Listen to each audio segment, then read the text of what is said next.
Let us worship with our eyes and our ears and our fingertips. Let us love the world through our heart and our body and our mind. All life flows into a great common life. If we will only let it happen and only let ourselves open to our companions. Let us worship not in bowing down, not with closed eyes and stopped ears. Let us worship instead with the opening of all the windows of our being, with the full outstretching of our spirits. Life comes with singing and laughter, with tears and confiding, with a rising wave too great to be held in the mind and the heart and the body. To those who have fallen in love with life, let us worship and let us learn to love. These words adapted from Kenneth Patton.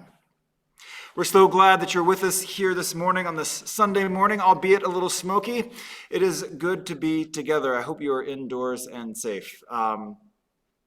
We welcome you into this space, no matter how your summer's been, no matter how it might be going today, and no matter what you might think might befall tomorrow. For this hour, for this time, we carve this space out to be with one another and to turn our attentions inward as well as outward as we remember and claim and profess those shared values that draw us together into one religious community. No matter who it is inside of yourself that you struggle with today, no matter how it is, that part of yourself that you want to share with the world, we invite you in your wholeness, the entirety of your being, into this space, the one that we claim on Sunday morning for worship, to be together, just for this time, with one another. May it be so. Let us worship. And let us begin this morning by singing our opening hymn, Morning Has Come.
One of our rituals as Unitarian Universalists is to light a chalice as we begin time together, and certainly here on Sunday mornings. We light our chalice this morning with the words of Lorenzo Payne. I attended his memorial service yesterday. He was a teenager in the Unitarian Universalist Church of the North Hills congregation, whom I served before coming to Central Oregon. He was writing during his bridging ceremony about the church that he was looking for and found in Unitarian Universalism. He wrote, "I wanted a church where I didn't have to have all the answers, where other people didn't have to have all the answers, and we could agree in this, and then we could talk about it, where I can feel comfortable in growing, being myself, and exploring this weird idea of faith that didn't disagree with science or my own model of how the world works. May we be that religion that Lorenzo dreamed of and found in Unitarian Universalism.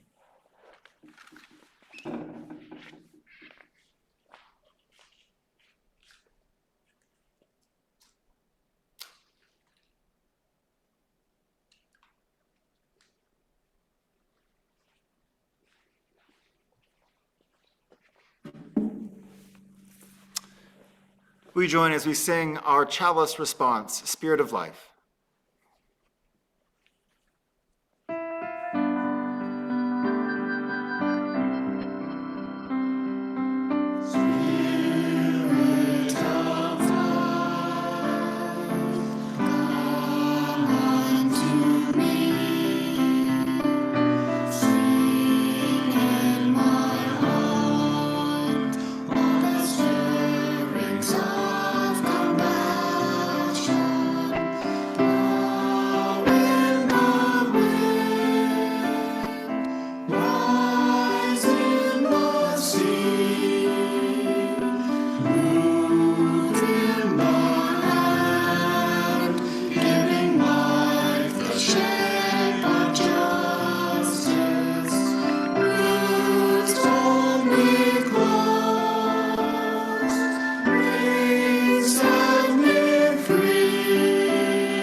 Shayla, you're a go. Okay, I don't see myself, so that's fine. Good morning, everybody. This is Shayla Sloper, and I'm your Congregational Life Facilitator, and I have this morning's announcements. So a warm welcome to everyone who has tuned in this morning. And for those who are visiting from places near or far, we have a virtual visitor sign-in form that will be in the chat. Let us know that you're here. And if you'd like to sign up for our weekly communications, we call it an ACE, the All Congregational Email. That's how you do that as well. So again, a very warm welcome. I have a couple announcements about this week, a few sort of general things, and then something looking at in September.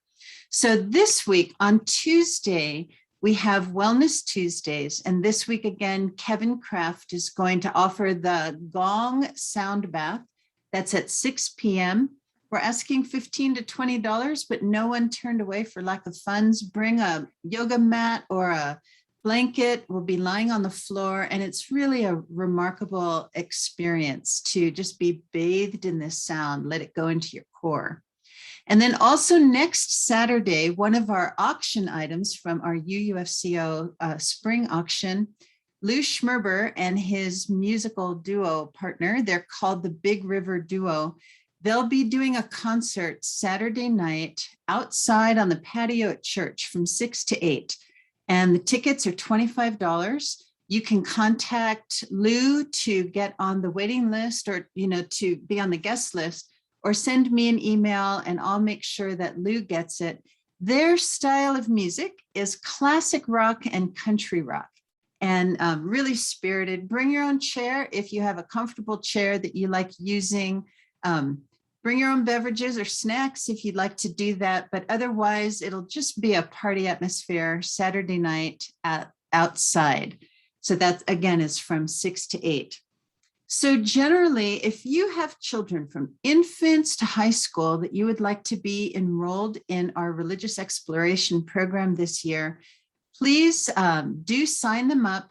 Even if your involvement right now is just to get the RE newsletter and to stay on top of what is being offered, we'll need every child registered every year. So there's a form in this last week's ACE, or look for it this week as well.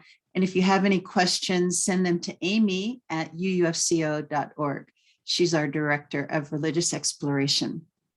So generally, just a couple of announcements. The women's retreat, after just looking at the circumstances in our world right now, we have postponed the fall women's retreat and we're looking at a spring women's retreat. So if you have marked your calendar for October 9th, we'll be freeing up that day and then setting our sights to the spring. Also, I just learned this morning that the Wildcat Wizards tutoring program is also going to delay its start until January. So we just want to make sure that things are settling down relative to some pandemic concerns. And then, yes, the blood drive. We'll have another Red Cross blood drive at UUFCO on Thursday, September 9th. And also there's plenty of times to sign up. So look for the sign up in the ACE. The ACE is really the hub of all that's going on within the congregation. And that's really a really lovely way to help others that can benefit from our surplus blood. Believe it or not, we do have a little bit of a surplus. So please do sign up. And I think that is it for today. So of course, bright summer blessings on your day.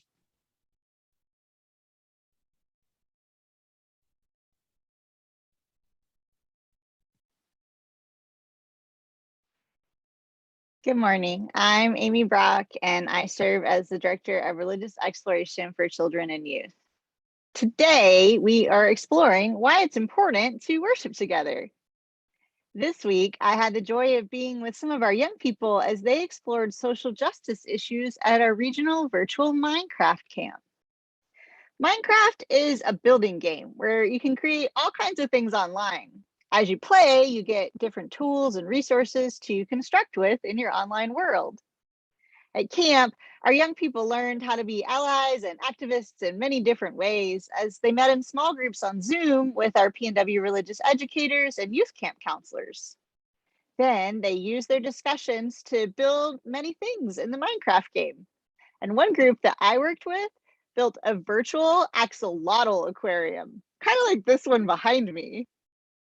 This helped them explore a variety of ways that we might protect our water systems for the various beings that live in and around them. Axolotls are animals that I recently learned a little bit about. I didn't know that they existed. This is an axolotl.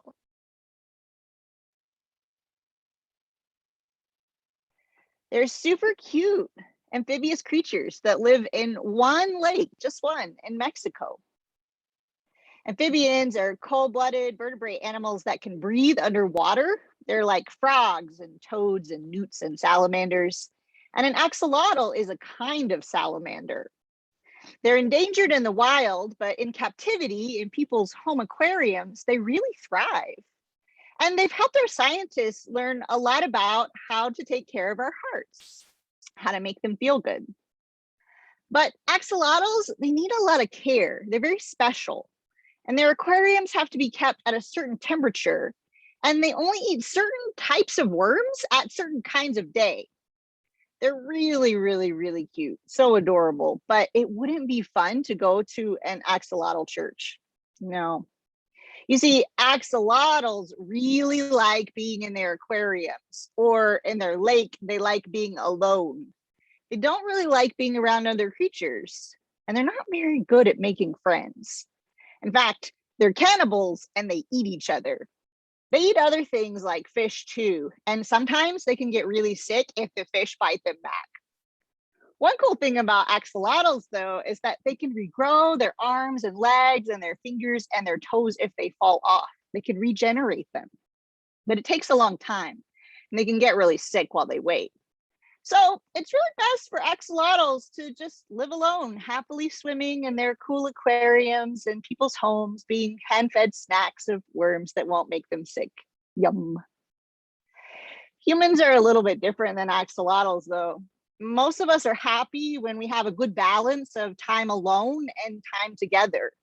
And because of the pandemic, many of us have been living a little bit more like axolotls than like people for a while.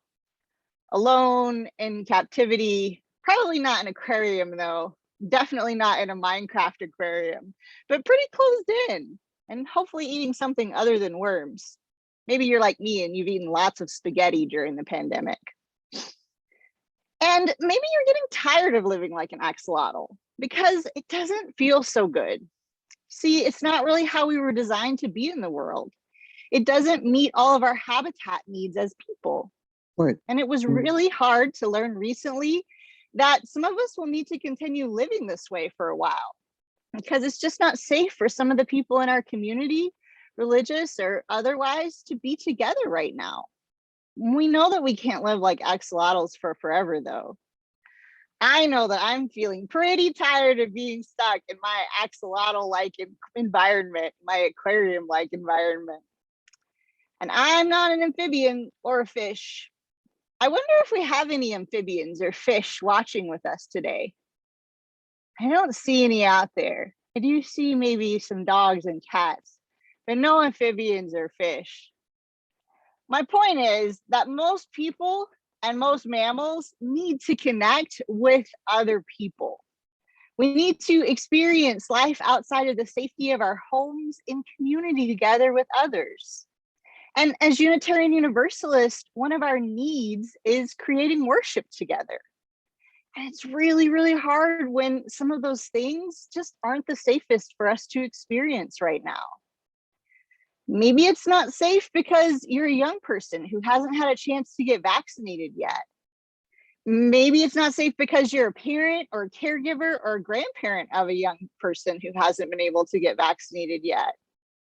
Maybe it's not safe because you have some allergies that would make you sick if you got vaccinated. And maybe it's not safe because the virus can still make some people sick even if they are vaccinated. And some of those people, like me with a baby in my belly, could get really sick. They still don't know who gets really sick and why yet.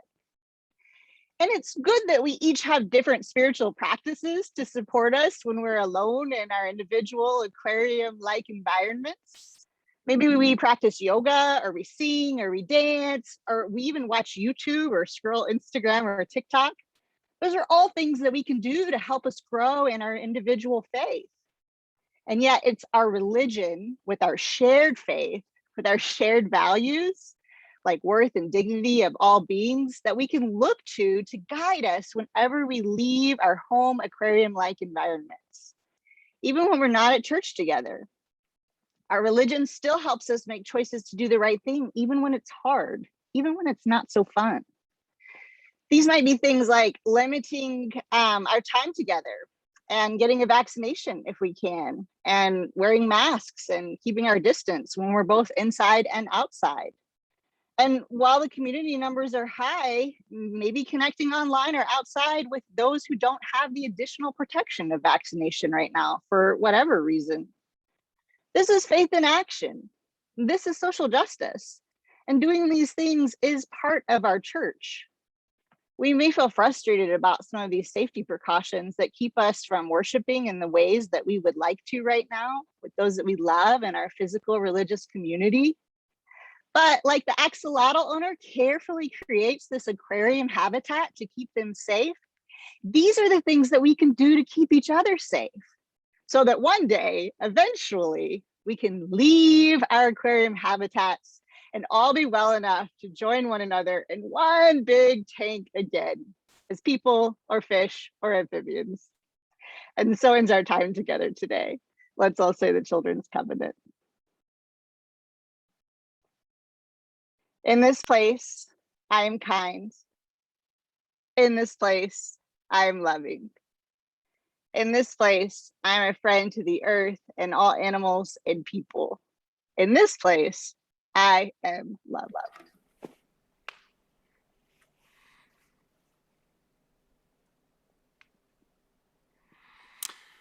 Thanks so much, Amy. I learned a lot about amphibians that I did not know, especially how cute they are. One of the things that stuck out to me about Amy's Time for All Ages was when she said that we as humans just have this deep need to connect with one another. It's so true, and it's one of the reasons we have a congregation. It's one of the reasons we worship together, whether it's online, as it has been for a long time, or the different ways that it might look in the future. It's one of the things we do is we connect as religious people. One of the ways that we have connected over this last year and a half is through our joys and sorrows here in worship on Sunday mornings. We do this to share what's happening in our lives. We know that despite the distance between us, that truly we are all still connected. It might be a little different, sure, but our joys and sorrows and sharing them has truly sustained us over this last time. And so we invite you to do that just now. We'll open our chat box, and if there is a joy in your life that you would like to share with this community to lift up, or if there's a sorrow in your heart as well that you would like to share into this community to be held, we do that at this time now. We do it with each other, and we do it for each other. Well, this last year and a half has been quite a ride. And it has certainly taught us, or I would say urged us to develop some skills that maybe weren't as strong as before. Skills like resilience and perseverance. And on that note, I'll be playing a song written by Louis Landon called Perseverance.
Hi, everyone.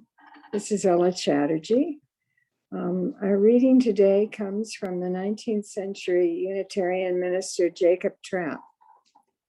He compiled a book in 1937, and no kidding, this is the title of his book, Songs and Readings, a book of hymns, responsive readings, meditations, and other service elements for use in families and churches, including naming of an infant child, marriage, Thanksgiving, and the burial of the dead.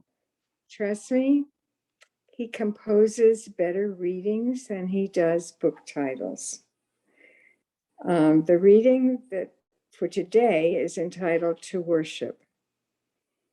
To worship is to stand in awe under a heaven of stars, before a flower, a leaf in the sunlight, or a grain of sand.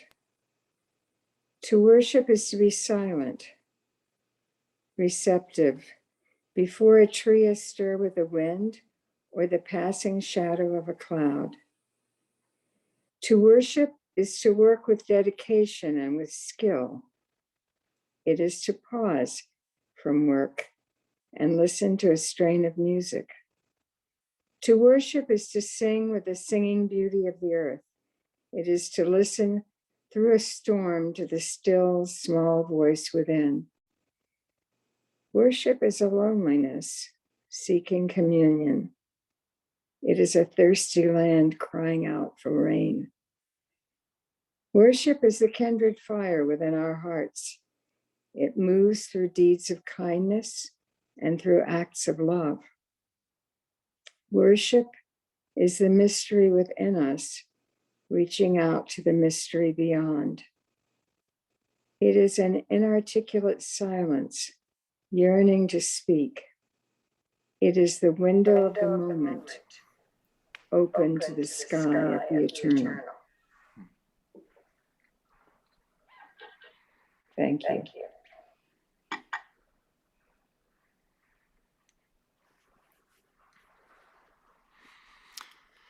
Peggy shared with us a reflective piece of music called Perseverance. Perseverance is so very important for getting us through difficult times. One of the ways we have perseverance is through the orientation of our spirit, what we hold fast to. And so let's gather around this song by Gillian Welch, playing with David Rawlings. It's from their 2011 album, The Harrow and the Harvest. It's called Hard Times, and it's about the changing world. It's about the difference of hope in the face of difficulty. The lyrics we put in the chat below.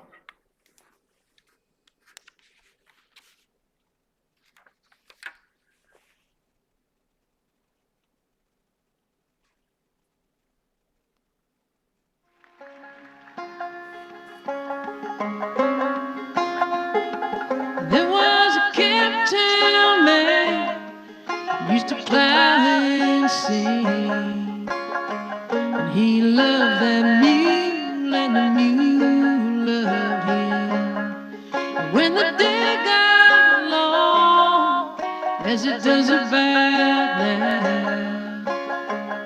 I'd hear him sing to his muley cow. Come on, sweet old girl,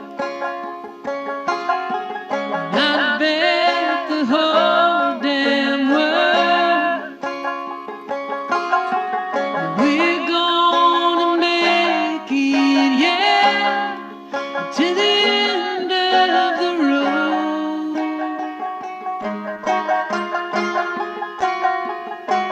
Singing high times ain't gonna ruin my mind. High times ain't gonna ruin my mind. Bessie, high times ain't gonna ruin my mind no more.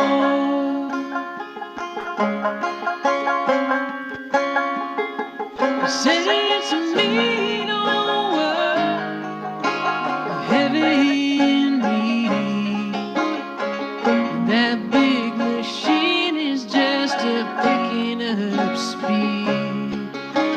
supping on tears, and we're supping on wine. We all get to heaven in our own sweet time. So come on, you Asheville boys, turn up your old time noise, kick till the dust comes up from the cracks in the floor,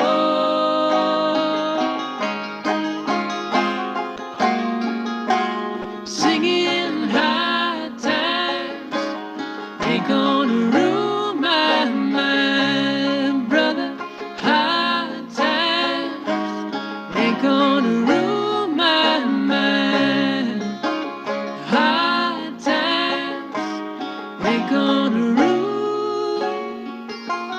my mind no more.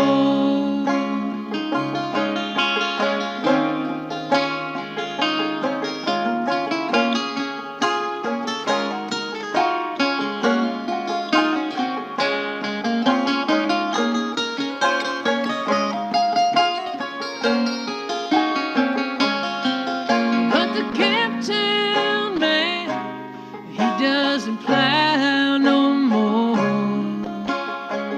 I seen him walking down to the Super Ed store.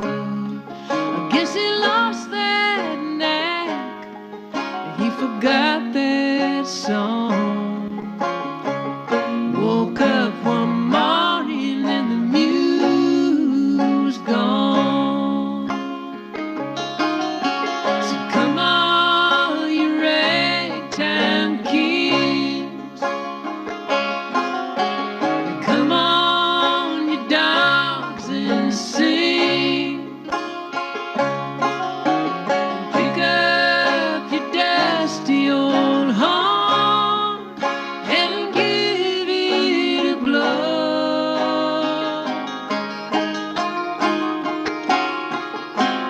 Playing hard times ain't gonna ruin my mind, honey. Hard times ain't gonna ruin my mind, sugar. Hard times ain't gonna ruin my mind no more.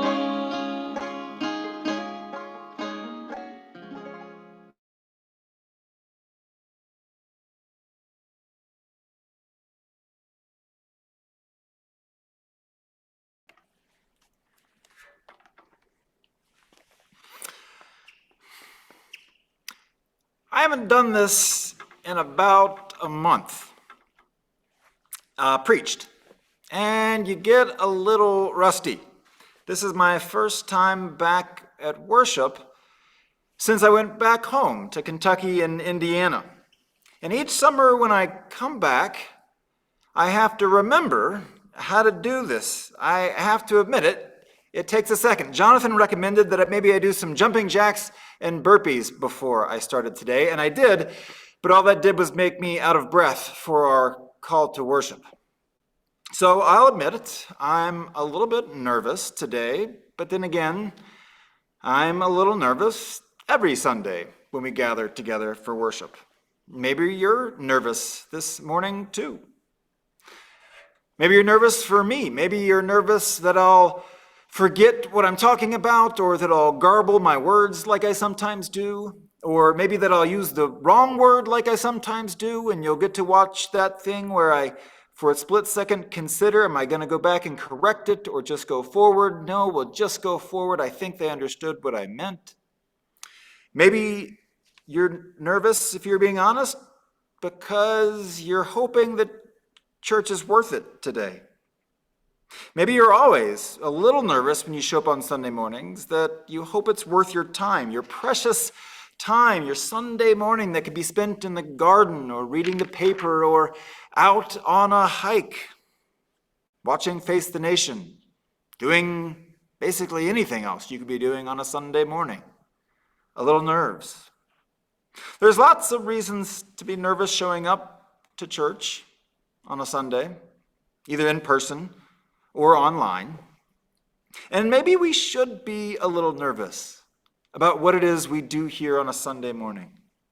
I don't mean to alarm you, but quite frankly, we should be a little bit nervous anytime we log on or we come into this building on a Sunday morning or a worship space.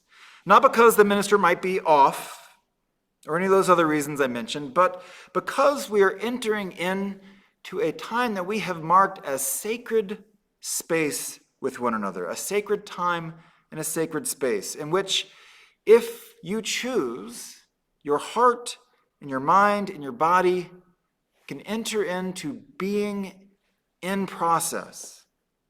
In process. A space that can intentionally push us or pull us into comfort or challenge, where we consider the deepest wonderings and desires and hopes of our spirit, meaning, joy, pain, birth, death, life, the big stuff. That's what we do here on Sunday morning. This space can remind us that we are not alone, truly not alone. Even though sometimes it might feel like it, we have that experience of being alone or being lonely. This Sunday morning moment connects us, reminds us again and again that we are connected to something larger than ourselves, both to this community, but to a fabric of existence that we are a part of. Coming to worship on a Sunday morning should make us nervous because we share our values with other people, and that also might mean that we need to do something about those values that we claim. Indeed, the nature writer Annie Dillard writes, "Why do people in church seem like such cheerful, brainless tourists on a package tour of the absolute? Does anyone have the foggiest idea of what sort of power we blindly invoke? Or, as I suspect, does no one believe a word of it? The churches are children playing on the floor with their chemistry sets, mixing up a batch of TNT to kill a Sunday morning. It's madness to wear ladies' straw hats and velvet hats to church. We should all be wearing crash helmets. Ushers should issue life preservers and signal flares. They should lash us to our pews.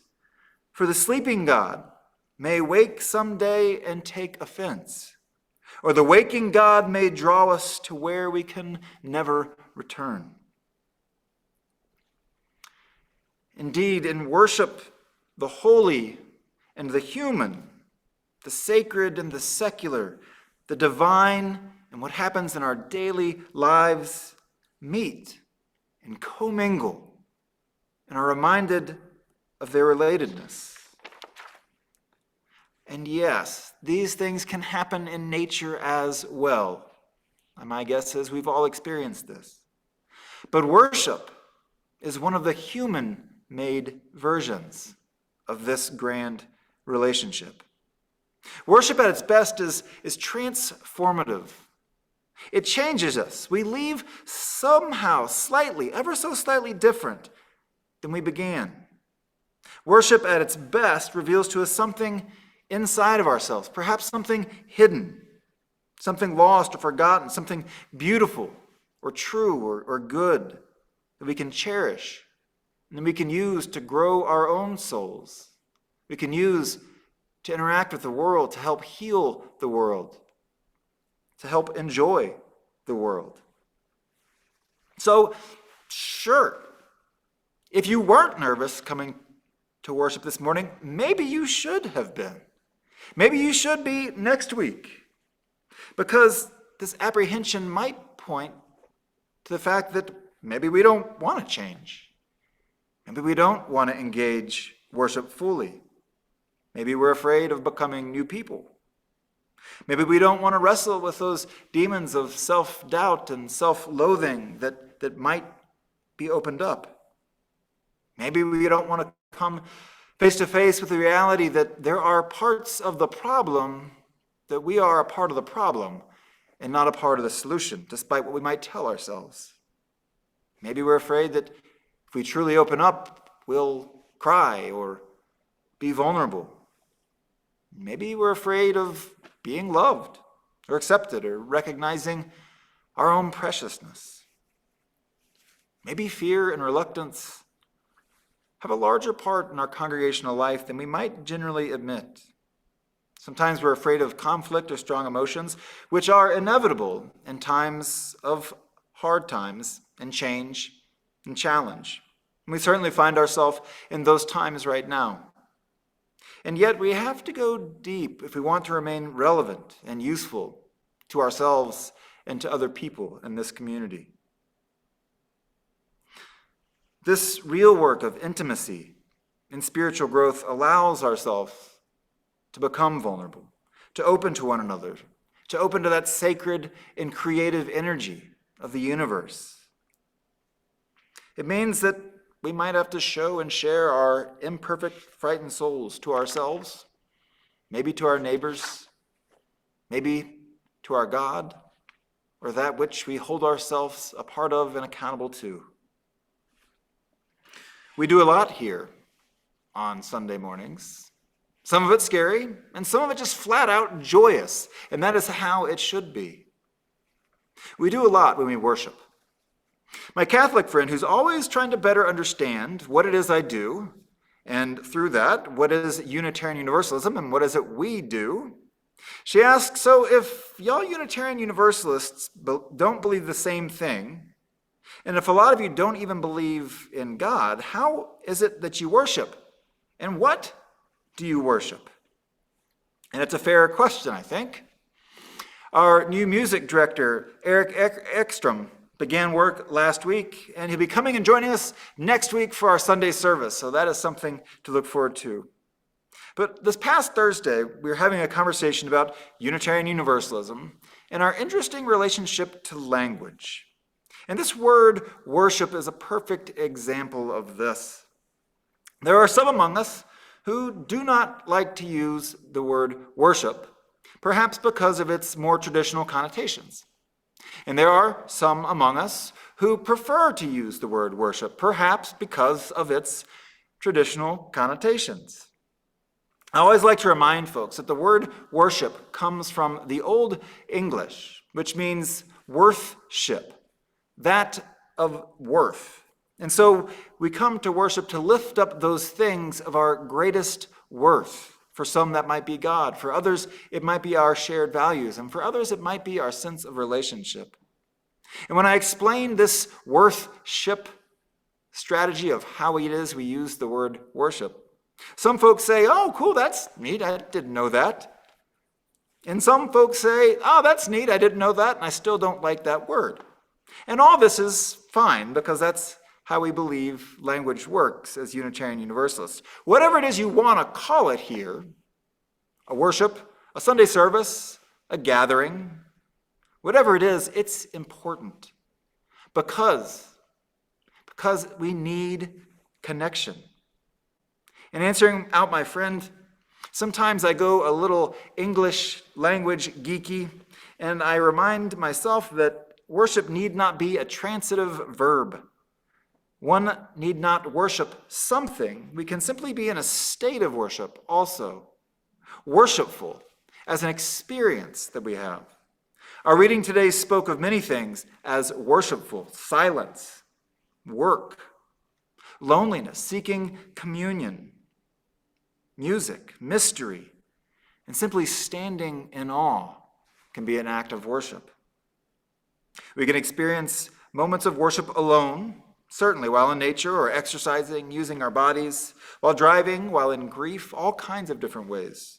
Yet there's something different that happens when we do this with other people in community. We receive in a way that is different than doing it just alone. I recall the first time I ever really started meditating. I was living in Louisville, Kentucky, and there was a small church down the road in which a Shambhala meditation group met. And I couldn't figure it out. Meditation to me was sitting silently. So why in the world would I get in my car, drive to another location to sit silently with other people? And so I reluctantly tried that first time. And what I found sitting in that room with those other people on my mat was that it felt completely different. That though I was meditating with myself, I was also in a room with other people having a communal experience. And it changed the energy of the room, and it changed the energy of my meditation. Our meditation group that meets on Friday mornings sometimes online, I can also tell you this. Worship is both an inner event and an external shared experience. And it's shaped by the people around you, perhaps, when we're in this room, with you, perhaps, as we are when we are online. We co-create this experience every week. And each of us brings our intention to this space. It invites us what is sacred and holy in our lives. This hour is transformed by that, even if we're not sitting together in the same room. We found that we can do this in non-traditional ways in the last year, for sure. And we hope possibly to open in a modified way for those who feel that it's safe to do so, while also continuing to stream online on September 12th into a hybrid model. But only time will tell. We don't know yet. If we know anything, it's that you shouldn't predict anything in these days. But worship has remained primary for us over these past years, this year. Our religious ancestors, the Puritans, used to call the church building a meeting house. People came to the church to meet. They came to meet one another, and they came to meet their God, and they came to meet their religion. We still meet with one another. Now we do it online. Perhaps we will again begin to do it in person. But these Puritans came together, and they were bound by their free and voluntary covenant to walk together, to seek together what is good and true and beautiful in the world as they understood it. We need to walk together right now, for these are hard times. There's a hurricane bearing down in the northeast right now. Afghanistan is a tragedy, as is Haiti. The border continues to be a challenge of compassion. White supremacy and destructive capitalism run throughout our lives in ways seen and unseen. We exist in a manufactured division that divides and polarizes friend and family alike.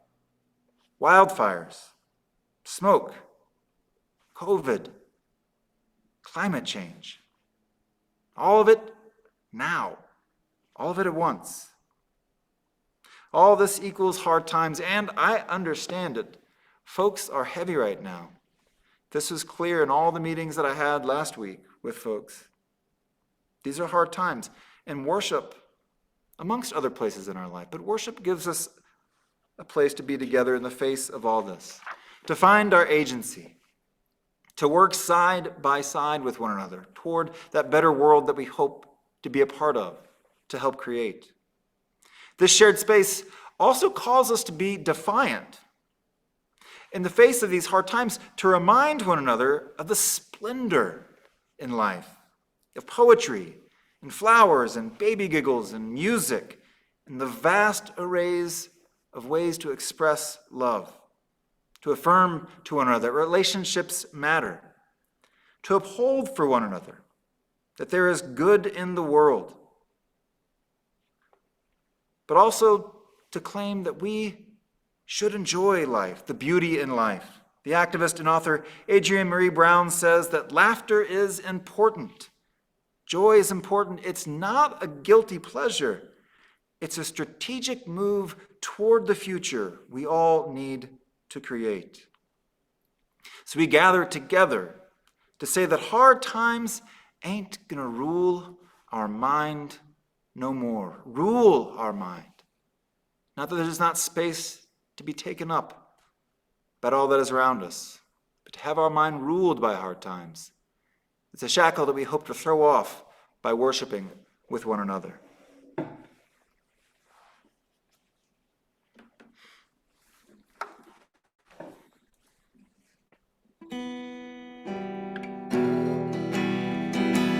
Hard times ain't gonna rule my mind. Hard times ain't gonna rule my mind. Hard times ain't gonna rule my mind no more. Hard times ain't gonna rule my mind. Hard times ain't gonna rule my mind. Hard times ain't gonna rule my mind no more.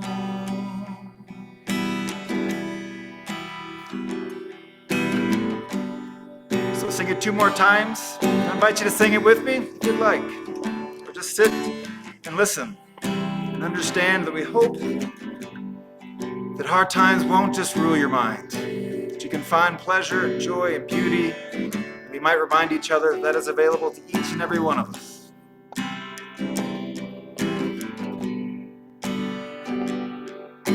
And hard times ain't gonna rule my mind. The hard times ain't gonna rule my mind. And hard times ain't gonna rule my mind no more. Hard times ain't gonna rule my mind. Hard times ain't gonna rule my mind. Hard times ain't gonna rule my mind no more. Ain't gonna rule my mind no more.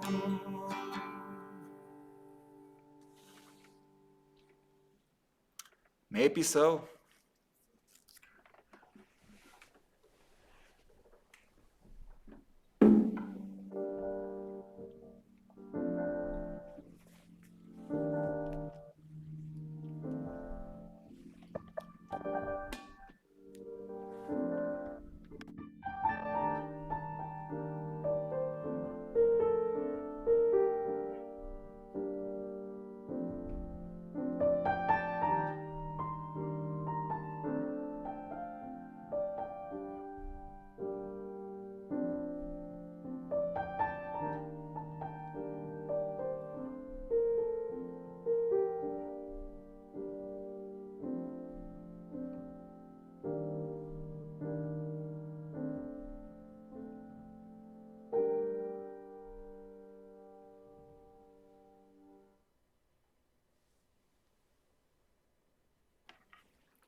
You please join us together as we say the words of the covenant of this congregation as we extinguish our chalice.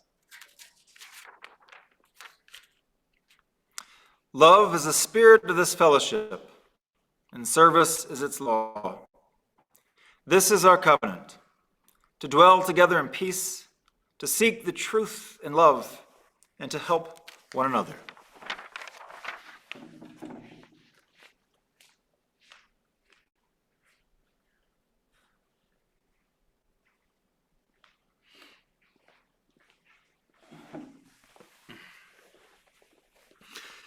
We invite you to stay with us after our service closes today for our virtual coffee hour, where we explore a question. We break up into small groups of about 5 or 6. And today the question is, why'd you come today? What invited you? What made you come to something called worship on a Sunday morning, or whatever you want to call it? Maybe you don't call it worship, and that's just fine. But what brought you here to this hour this morning? We invite you to explore that with some folks you either know or don't know.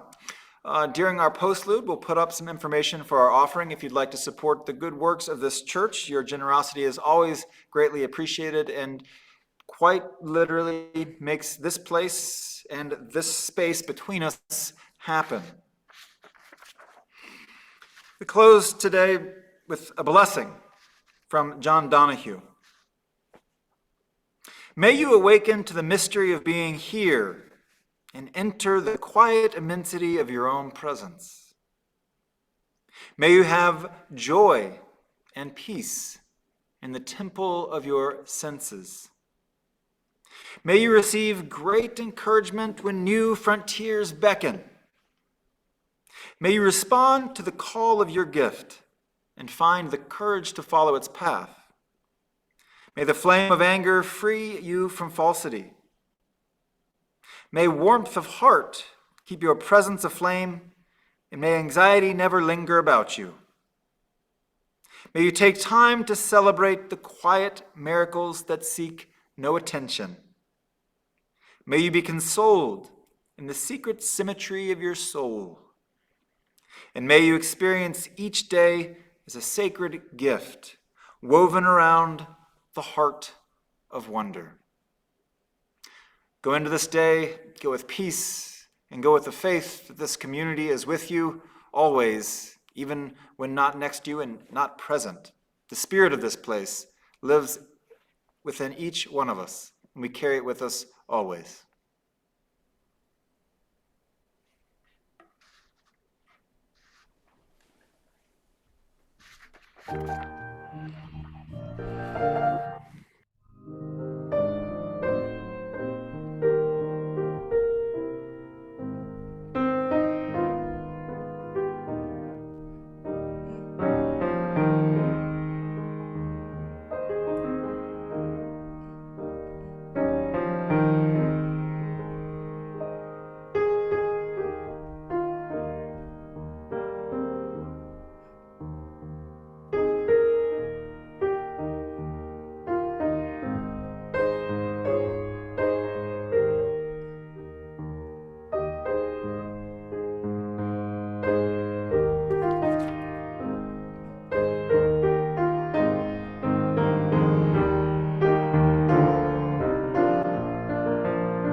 Nothing like a rousing chorus of the bridge over troubled waters. Thank you, Peggy.